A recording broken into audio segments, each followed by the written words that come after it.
નમસ્કાર મિત્રો, સ્વાગત છે તમારું ગુજરાત માહિતી યુટ્યુબ ચેનલમાં।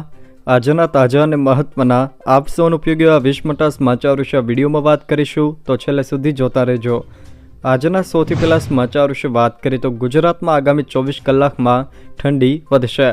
ગુજરાતમાં 24 કલાક બાદ ઉત્તર દિશાથી પવનો ફૂંકાવાની સંભાવનાને કારણે તાપમાન ઘટશે અને ઠંડીનો ચમકારો અનુભવાશે। વેસ્ટર્ન ડિસ્ટર્બન્સની અસરો પૂરી થવાથી અને પવનની દિશામાં બદલાવ આવવાથી રાજ્યમાં ઠંડીનું પ્રમાણ વધશે। ઉત્તર ભારતમાં કડકડતી ઠંડી પડી રહી છે, જેના પવન ગુજરાત સુધી પહોંચતા તાપમાનમાં નોંધપાત્ર ઘટાડો થવાની શક્યતા છે। ટેકાના ભાવે મગફળીની ખરીદી રામ ભરોસે। ટેકાના ભાવે મગફળી વેચ્યા બાદ પણ ખેડૂતો પરેશાન। ગુજરાતમાં ટેકાના ભાવે મગફળીની ખરીદી પ્રક્રિયા ગોકળગાય ગતિએ ચાલી રહી છે। 3.72 લાખ ખેડૂતોની 13 લાખ મેટ્રિક ટન મગફળી ટેકાના ભાવે ખરીદી કરવાની થતી હતી, જેમાં 3.72 લાખ ખેડૂતોએ રજીસ્ટ્રેશન કરાવ્યું હતું। જોકે આજે 2 મહિના વીત્યા છતાં કુલ 13 લાખ મેટ્રિક ટન ખરીદી સામે માત્ર 2.70 લાખ મેટ્રિક ટન મગફળીની પણ ખરીદી કરી શકાય નથી। આમ ખરીદી પ્રક્રિયા રામ ભરોસે ચાલી રહી છે। એટલું જ નહીં, પરંતુ જેમની મગફળી ખરીદાય તેવા ખેડૂતોને 1.5 મહિના પછી નાણાં મળ્યા નથી। ખરીદી પ્રક્રિયા 25 દિવસે પૂરી થઈ શકતી હતી, પણ 2 મહિને માંડ 20% કામ થયું છે।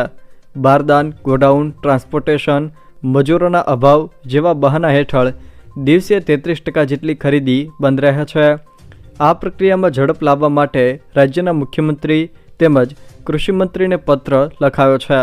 સરકારને પાઠવાયેલા પત્રમાં દાવો કરાયો છે કે દ્વારકા જિલ્લાના ભાટિયા એપીએમસી ખાતે ચાલતા ખરીદ કેન્દ્રની છેલ્લા 20 દિવસની ખરીદ પ્રક્રિયા પર નજર કરીએ તો 20 દિવસમાંથી 7 દિવસ તો બારદાન નથી એવા બહાના તળે કેન્દ્ર બંધ રાખવામાં આવ્યું હતું।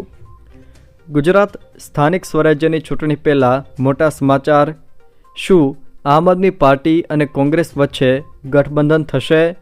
ઈસુદાન ગઢવીએ આપ્યા સંકેત। ગુજરાતમાં સ્થાનિક સ્વરાજ્યની ચૂંટણીની તારીખો જાહેર થઈ ચૂકી છે। 16 ફેબ્રુઆરીએ મતદાન થવા જઈ રહ્યું છે। તો શું આ ચૂંટણીમાં આમ આદમી પાર્ટી અને કોંગ્રેસ વચ્ચેના ગઠબંધનને લઈને મોટા સમાચાર સામે આવ્યા છે? આમ આદમી પાર્ટી નેતા ઈસુદાન ગઢવીએ ગઠબંધન મુદ્દે મોટું નિવેદન આપતા કહ્યું કે કોંગ્રેસ દ્વારા પ્રપોઝલ આવશે તો આમ આદમી પાર્ટી ગઠબંધન માટે તૈયાર છે। હજુ સુધી કોંગ્રેસ દ્વારા અમને કોઈ પ્રપોઝલ આપવામાં આવ્યું નથી। લોકસભામાં ગઠબંધન હતું, સ્થાનિક સ્વરાજ્યમાં આ અંગે કોઈ ચર્ચા નથી। જોકે આમ આદમી પાર્ટી સ્થાનિકો મુદ્દાઓને લઈને ચૂંટણીમાં પ્રજા વચ્ચે જશે તેવું ઈસુદાનભાઈ ગઢવીએ જણાવ્યું છે। 2 સિમ કાર્ડ વપરાશકર્તાઓ માટે નવો નિયમ। ટ્રાઈએ મોબાઈલ સિમ કાર્ડને લઈને નવા નિયમો જારી કર્યા છે।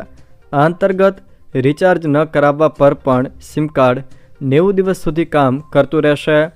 નવા નિયમો ગ્રાહકોને વારંવાર રિચાર્જ ટાળવા અને ખર્ચ ઘટાડવા પણ મદદ કરશે। જો તમારા નંબર પર 90 દિવસ સુધી કોઈ રિચાર્જ નથી અને તેમાં 20 રૂપિયા પ્રીપેડ બેલેન્સ બાકી છે, તો કંપની 20 રૂપિયા કાપી લેશે અને 30 દિવસની વધારાની માન્યતા આપશે। જોકે જો બેલેન્સ નહીં હોય તો સિમ બ્લોક થઈ જશે। ફાર્મર રજિસ્ટ્રી બાબતે મહત્વની અપડેટ। જે ખેડૂતોને ફાર્મર રજિસ્ટ્રીની પ્રક્રિયા કરાવવાની બાકી છે તેઓના માટે મહત્વપૂર્ણ અપડેટ આવી છે। ફાર્મર રજિસ્ટ્રી અંતર્ગત ખેડૂત મિત્રોના રજિસ્ટ્રેશનમાં છેલ્લા સ્ટેપ ઈ સાઇન પ્રક્રિયામાં ઘણા પ્રશ્નો ઊભા થયેલ હતા। જોકે ઘણા ખેડૂતોએ આ છેલ્લું સ્ટેપ પૂર્ણ થતું નહોતું। આ સમસ્યાનું નિવારણ હવે થઈ ગયું છે।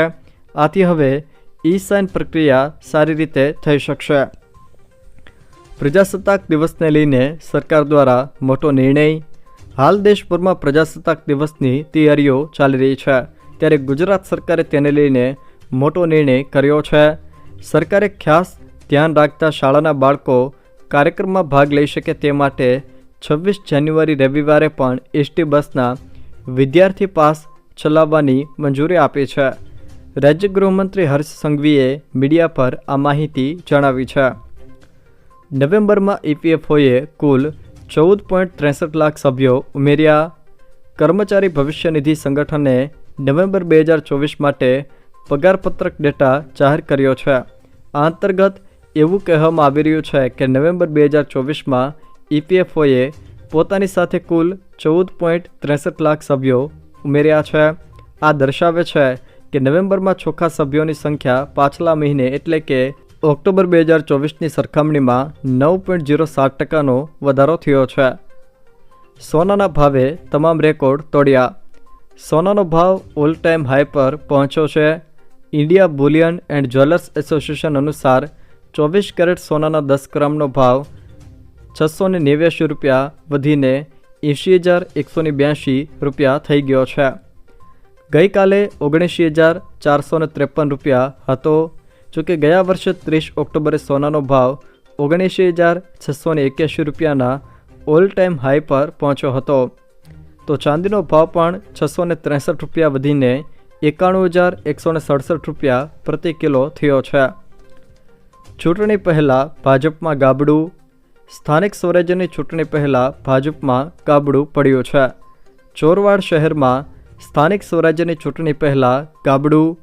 ધારાસભ્ય વિમલ ચુડાસમાએ કાર્યકરોને ખેસ પહેરાવ્યા। જોકે ભાજપના 100થી વધુ કાર્યકરો કોંગ્રેસમાં જોડાયા। કેન્દ્ર સરકાર દ્વારા ખેડૂતોના હિતમાં મહત્વનો નિર્ણય। મોદી કેબિનેટે ખેડૂતોના હિતમાં એક મોટો નિર્ણય કર્યો છે। સરકારે કાચા શણના MSPમાં લગભગ 6%નો વધારો કરવાનો નિર્ણય કર્યો છે। કેન્દ્રીય મંત્રી પિયુષ ગોયલે જણાવ્યું હતું કે વર્ષ 2025-26 માટે કાચા શણના MSPમાં લગભગ 6% વધારો કરવામાં આવ્યો છે।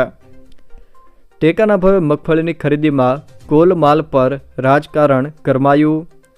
માણાવદરના MLA અરવિંદ લાડાણીના આક્ષેપો પર દિલીપ સંઘાણીએ પ્રહારો કર્યા। ટેકાના ભાવે ખરીદીમાં ગેરરીતિના આક્ષેપો તદ્દન ખોટા હોવાનું દિલીપ સંઘાણીએ જણાવ્યું। વધુમાં તેઓએ જણાવ્યું કે 75% મગફળી ખરીદવાની જવાબદારી ગુજકોમા સોલને સોંપાય છે। એક પણ સેન્ટર પર ગેરરીતિ થાય તો પગલાં લેવા કહ્યું છે। ખોટા આક્ષેપો બદલ માનહાનિનો દાવો કરવામાં આવ્યો છે। નરેન્દ્રસિંહ નામના કર્મચારીએ 1 કરોડનો બદનક્ષીનો દાવો કર્યો છે તેવું સંઘાણીએ જણાવ્યું। જોકે ગુજકોમાસોલના અધિકારી ભરત બારડનું નિવેદન પણ સાંભળ્યું છે। મગફળી ખરીદીમાં ગેરરીતિની વાત સાવ ખોટી હોવાનું ભરત બારડે જણાવ્યું છે। જે આક્ષેપ કરી રહ્યા છે તેને પુરાવાઓ રજૂ કરવા જોઈએ। સમગ્ર જિલ્લામાં પારદર્શક ખરીદી થઈ રહી છે। જોકે આક્ષેપ કરવા કરતાં પુરાવા આપો તેવું ભરત બારડે જણાવ્યું છે। જોકે એક દિવસ અગાઉ ભાજપના ધારાસભ્ય અરવિંદ લાડાણીએ જૂનાગઢમાં ટેકાના ભાવે મગફળીમાં ગેરરીતિ થવાતી હોવાનું જણાવ્યું હતું અને ત્યારબાદ તપાસની માંગણીઓ પણ કરી હતી। મહિલા સન્માન બચત યોજના માટે છેલ્લી તક। સરકાર મહિલાઓના વિકાસ માટે અનેક યોજનાઓ લાવી રહી છે। સરકારી બજેટમાં રજૂ કરેલ મહિલા સન્માન બચત યોજનામાં રોકાણ કરવા માટે હવે માર્ચ 2025 છેલ્લી તક છે।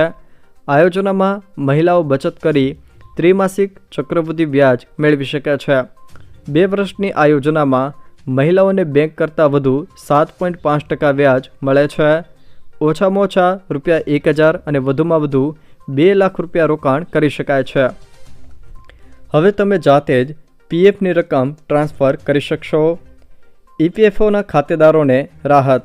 ફંડ ઓનલાઈન ટ્રાન્સફર કરી શકાશે। નોકરીદાતાની મંજૂરીની જરૂર નહીં પડે। જોકે 7.6 કરોડથી પણ વધુ ખાતેદારોને તેનો ફાયદો થશે।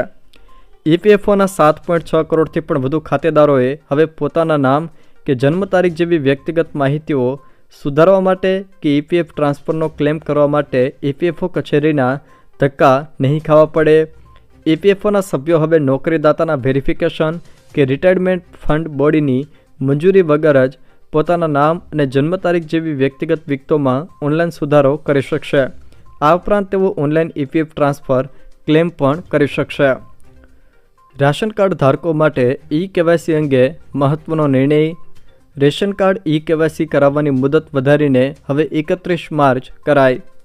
ભારત સરકાર દેશના નાગરિકો માટે ઘણી યોજનાઓ ચલાવે છે। દેશના કરોડો લોકોને આ સરકારી યોજનાઓનો લાભ મળે છે। અલગ અલગ લોકોની જરૂરિયાતોને ધ્યાનમાં રાખીને સરકાર તેમના અનુસાર યોજનાઓ લાવે છે। ભારત સરકાર રાષ્ટ્રીય ખાદ્ય સુરક્ષા કાયદા હેઠળ આ લોકોને ઓછા ભાવે રાશન અને મફત રાશનની સુવિધાઓ પણ પૂરી પાડે છે। રેશન કાર્ડ બતાવીને આ લોકો સરકારની આ યોજનાઓનો લાભ મેળવી શકે છે। જોકે ભારતમાં હાજર તમામ રેશન કાર્ડ ધારકો ખાદ્ય વિભાગ દ્વારા તે બધાને સૂચના જારી કરવામાં આવી છે કે તેઓએ તેમના રેશન કાર્ડનું e-KYC ફરીથી કરાવવું પડશે। પરંતુ આ હોવા છતાં ઘણા રેશન કાર્ડ ધારકોએ હજુ સુધી પણ e-KYC પ્રક્રિયા પૂર્ણ કરી નથી। જોકે હવે રેશન કાર્ડ ધારકોને રાહત આપવામાં આવી છે। રેશન કાર્ડ e-KYC કરાવવાની મુદત વધારીને હવે 31 માર્ચ કરવામાં આવી છે। જો મિત્રો આ વિડીયો તમને પસંદ આવ્યો હોય તો વિડીયોને લાઇક કરો, તમારા મિત્રો સાથે શેર કરો અને જો તમે મારી ચેનલમાં નવા હો તો ચેનલને સબસ્ક્રાઈબ જરૂર કરજો જેથી મારા આવનારા તમામ વિડીયોની માહિતી તમારા સુધી પહોંચી શકે।